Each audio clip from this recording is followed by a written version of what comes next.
Hello dear students, so this is a question of probability asked in JMIN 2026. The probability distribution of a random variable x is given below. हमें x की value k के form में दे रहा है. Random variable directly नहीं दे रहे, लेकिन उनकी प्रोबेबिलिटीज दे रहा है कि वो अकर करेंगे तो उनकी प्रोबेबिलिटीज क्या है. फिर हमें एक्सपेक्टेशन भी दी है ex equal to 263 divided by 15 and then he asked what is the probability that x less than 20 is. Clear. तो पहले एक चीज देखना बहुत जरूरी है कि जो भी प्रोबेबिलिटीज हमें गिवन है क्या उनका सम 1 आ रहा है. मे भी कभी कभी ट्विस्ट कर सकता है. अगर 1 नहीं आ रहा है तो फिर उनको नॉर्मलाइज करना पड़ेगा. यहाँ पे शायद 1 आ रहा है. कैसे?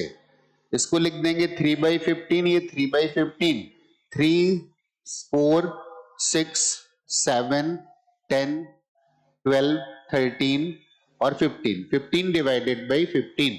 इसका मतलब एक ऑब्जर्वेशन तो कंप्लीट हो गया, और वो ऑब्जर्वेशन कंप्लीट हो गया कि sum of all the probabilities and that is equal to 1.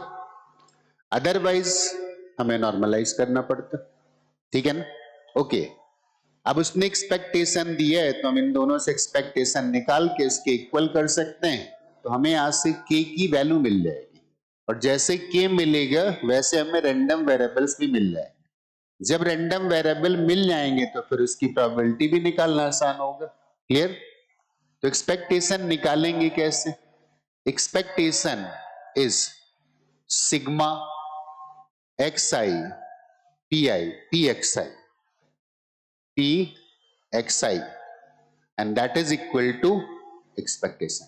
जो भी होगा तो हम क्या करते हैं, इन सारे रैंडम वेरिएबल्स और उनकी प्रोबेबिलिटीज का मल्टीप्लिकेशन करते हैं.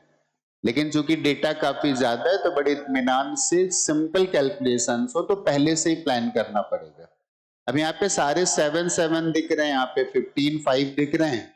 तो हम क्या करेंगे, 7 बार बार आएगा पहले निकाल लेते हैं, 15 भी पहले निकाल लेते हैं, और k भी आएगा तो k को भी निकाल लेते हैं.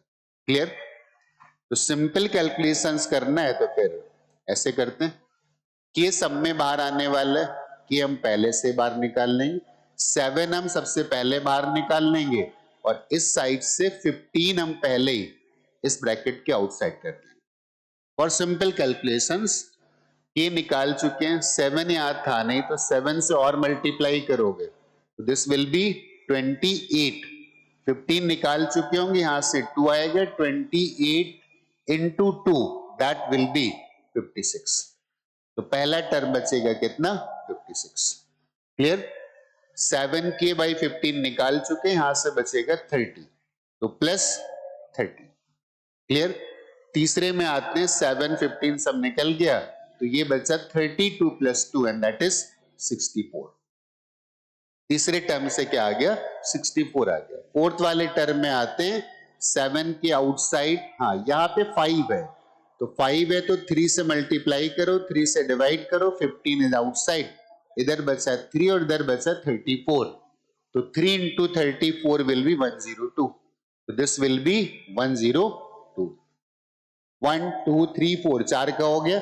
k by 7 15 outside, 1 into 36 that is simply 36. 15 out से k by 7 out, और 38 multiplied by 2 that will be 76. तो यहां से बचा कितना, 76. क्लियर. 1 2 3 4 5 6 1 2 3 4 5 6. अब आते हैं इसमें, तो 7 से मल्टीप्लाई करोगे, 7 से डिवाइड करोगे, 42 आ जाएगा. राइट. 7 15 बाहर निकल गए, यहां से बचा कितना, दैट इज 42. राइट. इसमें 5 है तो क्या करते हैं, 3 से मल्टीप्लाई करते हैं, 3 से डिवाइड करते हैं, 15 outside, 7 outside, k outside, and 14 to 3 will be equal to 120. And this will be the expectation given in the question. 263 divided by 15. तो इसको लिख देते हैं 263 divided by 15. क्लियर हो गया. यहां से 15 का कैंसिलेशन हमें दिख रहा है तो 15 का कैंसिलेशन कर लेते हैं. रेस्ट हम क्या करते हैं, इसका सम कर लेते हैं. क्लियर? इसका सम करते हैं, देखते हैं कितना आता है। k divided by 7, k divided by 7।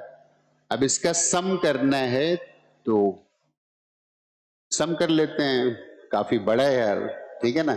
चलो देखते हैं क्या ही फर्क पड़ता है। 56 plus 30 86, 86 plus 4 90, 90 plus 60 150, 150 plus 100 250 plus 2 252 plus 6 258 plus 30 288, 288 plus 6 294 और plus 70 364, 364 plus 2 366 and that is 406, 506 और plus 20 526, this is 526, 263। I think रास्ता दिख गया। क्या रास्ता दिख गया? 263 का डबल लिखा हुआ है 526, तो इसको कैंसिल भी कर देते हैं, दिस इज 2 और हमें बड़े आराम से k की वैल्यू आ गई, that is 7 divided by 2। Clear? अब जैसे हम k की वैल्यू लिखेंगे ना तो हमारे पास रैंडम वेरिएबल्स आ जाएंगे। देख लेते हैं कौन कौन से रैंडम वेरिएबल्स आ रहे हैं, ठीक है ना। सबसे पहला वाला था 4k, तो अगर इसको हम 4k से मल्टीप्लाई करेंगे तो 4 इंटू 7 बाई 2, 4 इंटू 7 बाई 2 कितना आ गया? 4 मल्टीप्लाइड बाई k मतलब 7 बाई 2, तो ये कितना आ गया? 14 आ गया। क्लियर? इसके बाद 30k बाई 7 करोगे तो 7 7 तो कैंसिल हो गया और ये कितना आ गया? 15 आ गया। 7 7 तो उड़ गया, वहां से 2 से डिवाइड किया, इधर भी 7 7 उड़ेगा तो ये कितना आ गया? 16 आ गया। यहाँ पे 7 7 जाएगा तो ये कितना आएगा? 17 आएगा। इधर भी 7 7 जाएगा तो ये कितना आएगा? 18 आएगा। यहां से 7 7 जाएगा तो ये कितना आएगा? 19 आएगा। अब इसमें 7 से मल्टीप्लाई डिवाइड या k की वैल्यू लिखेंगे कितना? 7 डिवाइडेड बाई 2, तो k की वैल्यू 7 बाई 2 लिखोगे तो this will be 7 into 3, that will be 21, तो दिस विल बी 21, ठीक है ना। इसके बाद यहां पुट करेंगे 7 बाई 2, 7 कैंसिल हुआ और ये बचेगा सिंपली 20, तो 20 पहले लिख देते हैं, 21 बाद में लिखते हैं। Random variables are 14 15 16 17 18 19 20 and 21। अब आते हैं किस बात पे, क्या पूछा गया? तो probability that random variable is, जो भी रैंडम वेरिएबल अकर कर रहा है ना वो 20 से छोटा होना चाहिए। इसका मतलब 20 से छोटे नंबर्स हैं कौन से? आई थिंक ये वाले नंबर 20 से छोटे हैं, ठीक है ना। तो ऐसा कुछ खास डेटा गिवन है नहीं, तो मैं सीधे सीधे ऐड कर देता हूं। अदरवाइज इनकी प्रोबेबिलिटी निकालना आसान है। टोटल हम पहले चेक कर चुके हैं, 1 था तो 1 में सबट्रैक्ट कर देते हैं, बट अब बहुत सिंपल सा डेटा है तो इन सब की प्रोबेबिलिटीज को ऐड कर दो। First second third fourth fifth six, ये पहले की 6 प्रोबेबिलिटीज ऐड कर दो। तो जो हमसे एक्चुअली पूछा है ना, probability that x less than 20, इसका मतलब उसने पूछा है probability of occurring of random number 14 plus probability of occurring 15 plus probability of occurring 16 plus probability of occurring 17 plus probability of occurring 18 और plus probability of occurring 90। लेकिन 20 से छोटा है तो 20 वाला तो नहीं लिख सकते, राइट।